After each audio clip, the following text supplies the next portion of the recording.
Top quality और consistent performance के लिए सिर्फ सिल्वर पंप नाम याद रखना। और फुल एंड फाइनल में अब आगे डिटेल में खबरें आपके सामने होंगी और साथ ही एक्सपर्ट से होगा सवाल। इस बीच आपको बता दूं, पूर्व राजदूत दीपक वोरा सर इस वक्त मुझे ज्वाइन कर चुके हैं। वहीं ब्रिगेडियर रिटायर्ड जीवन राज पुरोहित सर रक्षा विशेषज्ञ के तौर पर इस वक्त कर चुके हैं हमें ज्वाइन। स्वागत है सर आपका। शुरुआत उस बड़ी खबर के साथ करने जा रही हूं जहां नेटो से जंग की तैयारी में रूस है और बेलारूस में ऑर्शनिक मिसाइल के डिप्लॉयमेंट को लेकर यह खबर सामने आई है। ऑर्शनिक की तैनाती के लिए लोकेशन फिक्स कर ली गई है। रिपोर्ट में इसको लेकर दावा किया जा रहा है। बेलारूस में ऑर्शनिक की तैनाती की तैयारी का मतलब क्या है, क्योंकि ये तैयारी किस बात का है संकेत। एक्सपर्ट से सवाल करूं उससे पहले बेलारूस के सुरक्षा काउंसिल चीफ का ये बड़ा ऐलान है क्या, ये जान लीजिए, क्योंकि नेटो से युद्ध की तैयारी में क्या रूस है, संकेत इसी बात के हैं। बेलारूस में ऑर्शनिक की डिप्लॉयमेंट को लेकर ये जो खबर सामने आई है, फिलहाल इंफॉर्मेशन वॉल पर रुक करते हुए एक आपके सामने डिटेल मैप के आधार पर भी, क्योंकि ये लोकेशन समझना बहुत जरूरी है जहां बेलारूस में किस तरीके से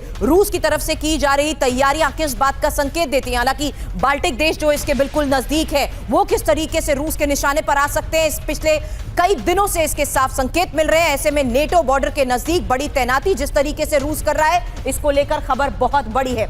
दूसरी इंपॉर्टेंट बात, बेलारूस में ऑर्शनिक मिसाइल की तैनाती को लेकर यह खबर सामने आई है। बेलारूस यहां पर आप देख रहे हैं, क्योंकि मीडियम रेंज बैलिस्टिक मिसाइल की तैनाती की तैयारी जिस तरीके से यहां शुरू हो चुकी है, बेलारूस में ही ऑर्शनिक की तैनाती के लिए बकायदा लोकेशन सब तय हो गई है। रिपोर्ट में इसको लेकर दावा किया जा रहा है। बेलारूस में इसी ऑर्शनिक की तैनाती अगर की जा रही है तो इसका मतलब क्या है। हालांकि जिस तरीके से इस वक्त रूस बड़ी तैयारी कर रहा है, एक्सपर्ट से इसको लेकर करूं सवाल उससे पहले, नेटो बॉर्डर के नजदीक रूसी न्यूक्लियर मिसाइल को लेकर भी एक बड़ी खबर है और यह बेलारूस में न्यूक्लियर वेपन कैरियर की तैनाती, यूक्रेनी इंटेलिजेंस की रूसी तैनाती पर यह चेतावनी। बेलारूस में न्यूक्लियर केपेबल मिसाइलें तैनात।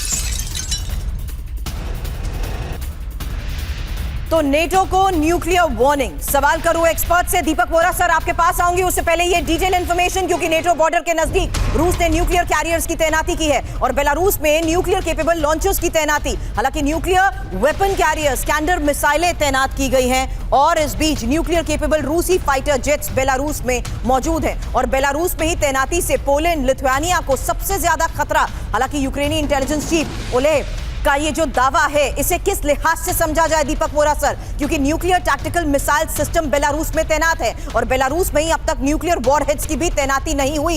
हालांकि ये बात अभी कही जा रही है। दीपक वोरा सर, बहुत बहुत धन्यवाद। आपको मेरी आवाज आ रही है क्या? बिल्कुल सर, सुन पा रही है? बिल्कुल क्लियर। Thank you. एक तो मैं आपको आपके चैनल को मुबारक देना चाहता हूँ और आपको कि अब बहुत से ऐसे अंतरराष्ट्रीय टीवी चैनल हैं जो ये यूक्रेन का जो जंग हो रहा है और गाजा का, अब थोड़ा सा भाई नींद आ रही है, थक गए, ये तो खत्म नहीं होने वाला, चलता जाएगा, लेकिन आप अप टू डेट जानकारी देती रही हैं। अभी आपने जिक्र किया है न्यूक्लियर वेपन जो मूवमेंट चल रही है। मैम, जिस दिन से ये जंग शुरू हुआ है उसी दिन से बात हो रही थी कि रूस के पास न्यूक्लियर हथियार हैं, रूस ये कर देगा, रूस ये वो कर देगा। अभी तक तो मैंने कुछ देखा नहीं, क्योंकि न्यूक्लियर हथियारों का प्रयोग नहीं होने वाला। लोग कहते हैं डिटरेंट है, वो डिटरेंट है जब तक डिटरेंट नहीं है। उसके पास है, सारी दुनिया ये जानती है, नेटो को भी ये मालूम है, ये कोई शुरू करने वाला नहीं है, क्योंकि उनको मालूम है कि इसको फिर रोकना असंभव होगा। हाँ, क्या होने वाला है?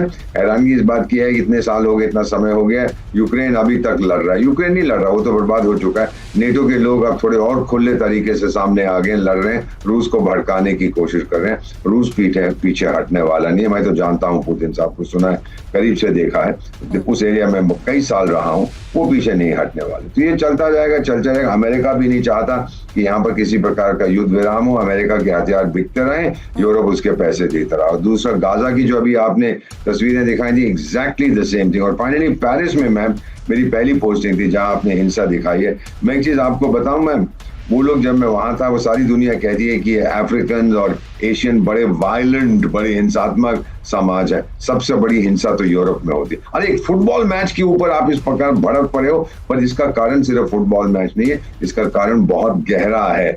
वहां पे रेसिज्म है, मार्जिनलाइजेशन है। ये नॉर्थ अफ्रीका के लोग होंगे जिन्होंने आग वाग लगाई, आर्सनी की है, उनको वहां पे कबूल नहीं किया जाता। अरे तो बेकार के लोग, काले लोग, भाग जाओ यहाँ से। French can be very resist, मैं तो रहा हूँ, मैंने ये देखा। तो ये सब हम इसका परिणाम देख रहे हैं। और अब यहाँ पर आप जैसे एक्सपर्ट्स के जरिए ये जो प्रोजेक्शंस होती हैं, ये जो सिचुएशंस क्रिएट होती हैं, ये क्या स्पेक्युलेट किया जाता है या क्या संकेत देती है, उसी को समझने की कोशिश करते हैं। क्योंकि अब बेलारूस में ऑर्शनिक की तैनाती जिस तरीके से हो रही है, अगली बड़ी खबर भी, क्योंकि बाल्टिक रीजन में ही रूस की युद्ध की क्या ये बड़ी तैयारी है,